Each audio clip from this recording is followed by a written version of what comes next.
In the aftermath of my father's passing and the subsequent discussion about his inheritance, Emily and I found ourselves poised to take control of the remaining assets. My mother dropped this bombshell immediately after my father's funeral. Frankly, I had no intention of delving into the matter of inheritance on the day we bid farewell to my father. Nevertheless, Emily Everly, with her sparkling eyes, propelled the conversation forward. "There's a will, too," Emily announced proudly. "Just after Dad went to the hospital, Mom and I visited his room and had him write this." She continued, displaying the will with pride.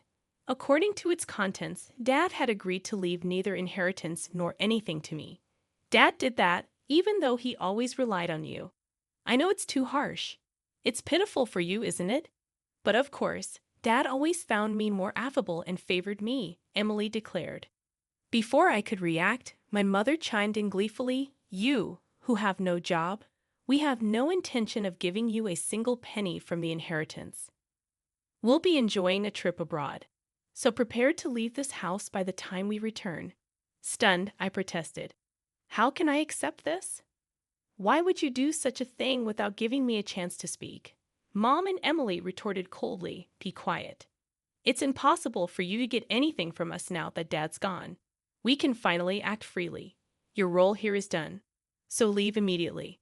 All the sacrifices you've made for Dad, all you've done for him, and this is the result. How cruel, giving everything for such an ungrateful father was pointless.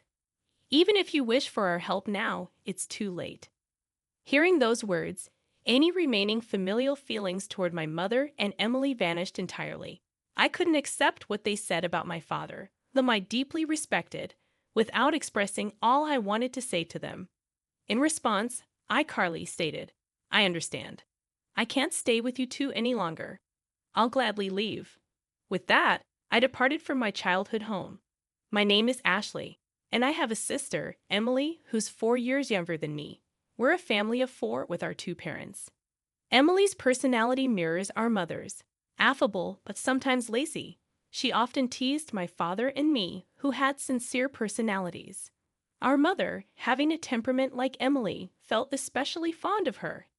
It was evident she favored Emily over me, often leaving me out at home when she went out with her friends.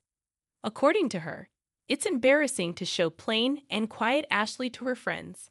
On the other hand, our mother was very proud of Emily, who was friendly and loved by everyone, even with such a mother and sister. The reason I could live my days positively was because of my father. He valued my sincerity and also loved Emily equally. I deeply appreciated and loved my father's fair attitude. Even after becoming an adult, the way my mother treated me remained unchanged. However, thanks to my father's presence, our household remained stable. But after my father retired at 65, an incident occurred at home. He tripped over a small step in the house and broke his bone.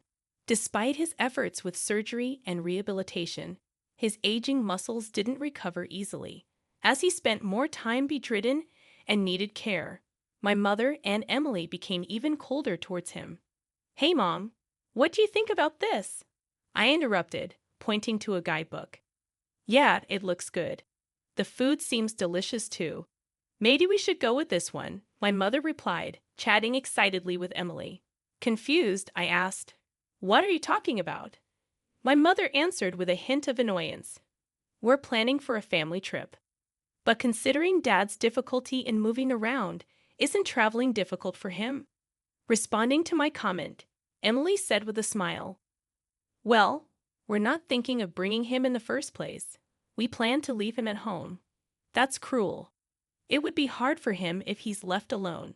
If Dad's not joining, I will stay home with him," I declared. In response, my mother and Emily just smiled at each other. Following that, my mother said, "That's fine too. If that's the case, Emily and I will just go by ourselves. Whether you two come or not is up to you. But since it's a family trip, we'll be using money from Dad's bank account." A quick glance at the guidebook revealed that they had chosen a room meant for just 2 people. It was clear they had never intended to bring either my father or me along. After that, my mother and Emily frequently went out by themselves, staying at high-quality inns or dining at reputed restaurants. It was as if neither my father nor I existed in the house. I kept an eye on their actions from a distance, trying to finish my work as quickly as possible to take care of my father. When I couldn't handle everything alone, I sought help from care services for tasks like bathing assistance or accompanying my father on short walks around the neighborhood. On days when I had to work overtime, I asked my mother and Emily to look after my father, but they'd avoided the responsibility. Ashley, I came to help with the bath, but is there no one at home today? Upon receiving a notification from the care service staff, I quickly called my mother and Emily. Despite having informed them of the staff's visit in advance, they had left my father alone and gone out. When they finally returned home, I confronted them, but there was no apology from them. The staff are professionals, right? It's okay, even if we aren't there. Dad is an adult. He'll be fine being left alone. We don't want our time taken up caring for him like you. It seemed they genuinely believed they were doing nothing wrong. I realized I couldn't rely on them and decided that taking care of my father was my responsibility. Juggling work and living, the daily grind was far from easy, especially since neither my mother nor Emily showed any concern or understanding. My father's condition worsened as the days went by. He spent more time seated than walking and ate much less. As the 9th year of caring for my father approached, I became concerned about how frail he looked. When I took him to the hospital, I was hit with a shocking diagnosis. Your father has advanced cancer. It can't be. I realized that we might not have much time left with him. Determined to support him in his final days, I quit my job to care for him full-time.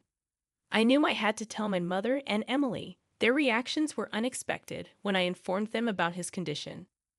Really? He never drank or smoked. It's unfortunate that such a sincere person ended up with cancer, my mother commented. Emily, with a stunned expression, said, I can't believe you give up your job to take care of Dad. I'd never make that choice. I thought they would be concerned about him, but they showed no signs of it at all. I was honestly surprised by their indifference, as if it was someone else's business. In the end, the two of them only visited him at the hospital for a short time and never really came to pay a proper visit. I supported him daily during his chemotherapy treatments. Despite our best efforts, we couldn't stop the cancer's progression, and half a year later, he passed away. The days after the diagnosis went by in a blur. Upon hearing of his death, my mother and Emily started a private discussion and left me to arrange the funeral on my own. Then, they disappeared somewhere. I didn't even have time to mourn my father as I had to arrange the funeral on my own. As the funeral began, my mother appeared and began to deliver the chief mourner's speech.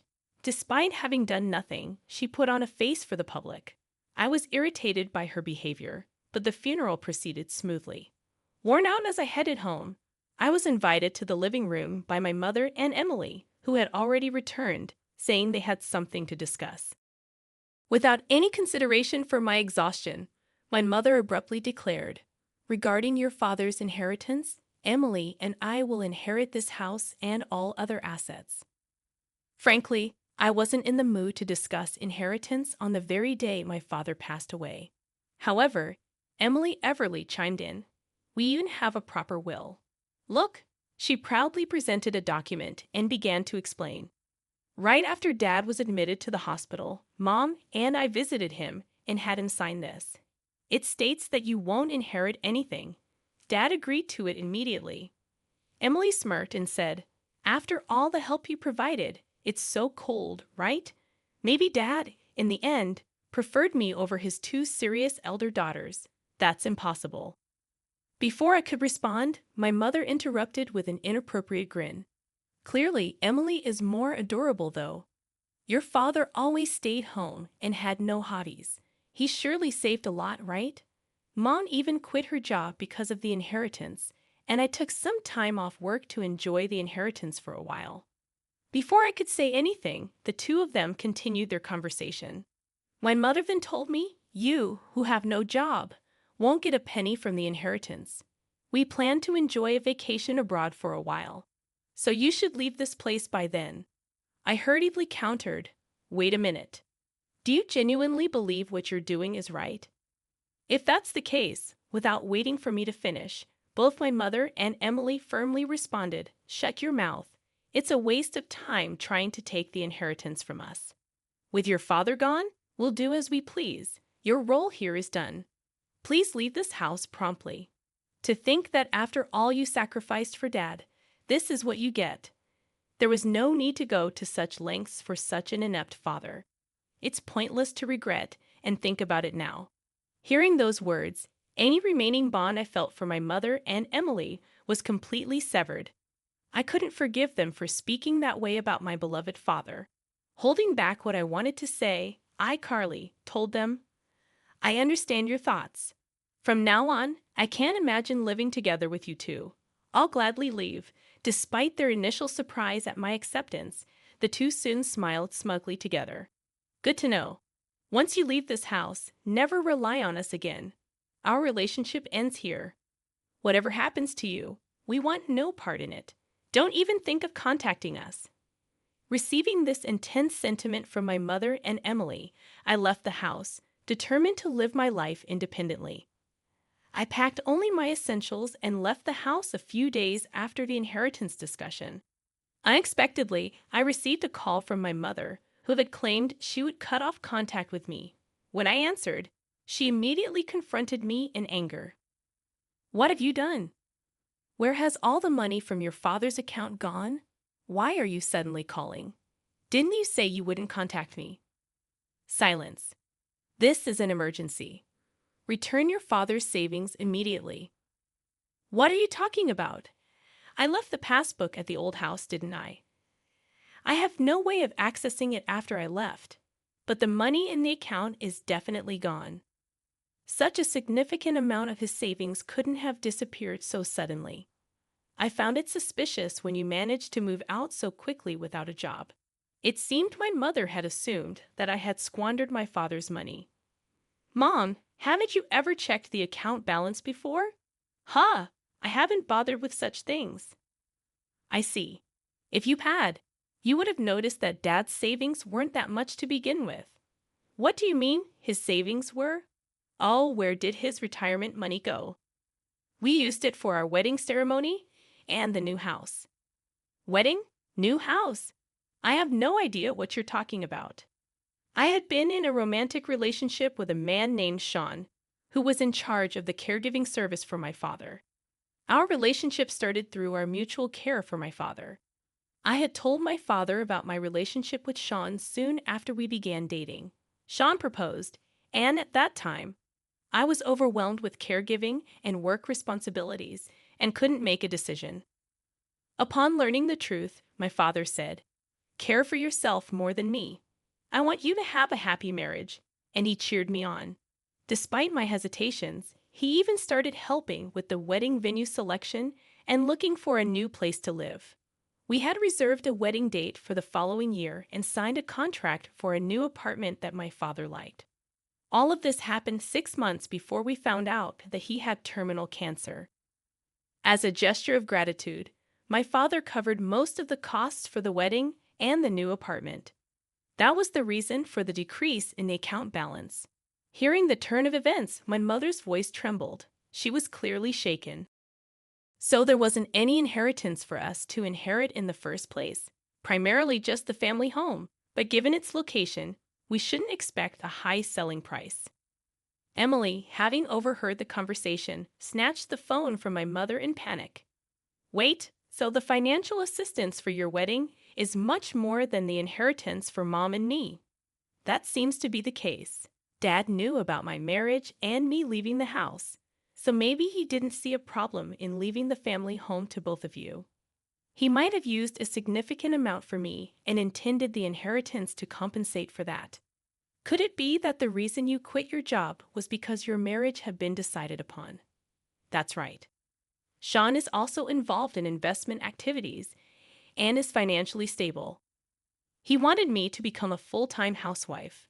Also, I thought if I resigned early, I could focus on taking care of our father. I can't believe it. Why did you keep the news about your marriage and savings a secret from us?" Taking a deep breath, I answered, I thought about telling you several times, but every time neither of you showed any interest and avoided the topic. Why didn't you stop me from taking a break from work, or Mom from quitting her part-time job? How are we supposed to live now? When I wanted to talk to you after the funeral, wasn't it you and Mom who shut me down, saying you can't expect anything from us? But I thought family members should help each other out. Family. When I was swamped with work and caregiving, you were out having fun, neglecting Dad. How can I think of someone who said such mean things as family? Don't just say whatever is convenient for you. Shocked and lost for words, Emily was taken aback. Afterward, my mother pleaded with me, Ashley, the truth is, I've already paid for the trip. I also made various purchases expecting the inheritance, so now I have no savings left. So what about it? I've already quit my part-time job, right? If we don't get any inheritance money, we won't have any money for next month. So until I find a new job, I hope you can lend us some. When you kicked me out of the family home, didn't you say you'd never come to me again, that our relationship was over, that you wouldn't interfere with whatever happens to me in the future? About that, neither of you ever helped when Dad and I were going through tough times. Now when you're in trouble, you want to rely on me. That's incredibly brazen. But if you don't help us now, what will we do? Without waiting for my mother to finish, I ended the call and blocked their numbers. I was utterly disgusted by my mother and sister, who only claim to be family when they're in trouble. I decided to distance myself from these two. Later on, I heard from various people that although my mother and Emily had canceled their trip, since it was a last-minute cancellation, they couldn't get a refund. They've been barely scraping by, asking friends and relatives for money. They had to sell their house, but as I expected, they didn't get as much as they hoped. With the initial expenses for a new place and moving costs, they had hardly any money left. Emily returned to work, but because she asked her colleagues for money, her relationships at work became strained. She had planned to leave her job soon after finding a good partner, but because of the situation, that partner, as well as other men, distanced themselves. Her friends, too, kept their distance. My mother tried to find another part-time job, but her previous workplace had already hired someone else, so it was hard for her to return. Due to her age, her job opportunities were limited. They managed their living expenses with my mother's meager part-time salary and Emily's earnings, slowly repaying their debts. Both of them seemed worn out. As for me, I was able to have a small wedding at the venue my father chose. The only regret is that my father couldn't be there for my wedding, but I believe he's watching over our happy moments from somewhere. My married life with Sean has been smoother than expected. We're enjoying peaceful and fulfilling days together. I'm eternally grateful to my father for supporting my relationship with Sean and giving me this opportunity. I've had to build a peaceful life with my husband, always remembering my gratitude to my father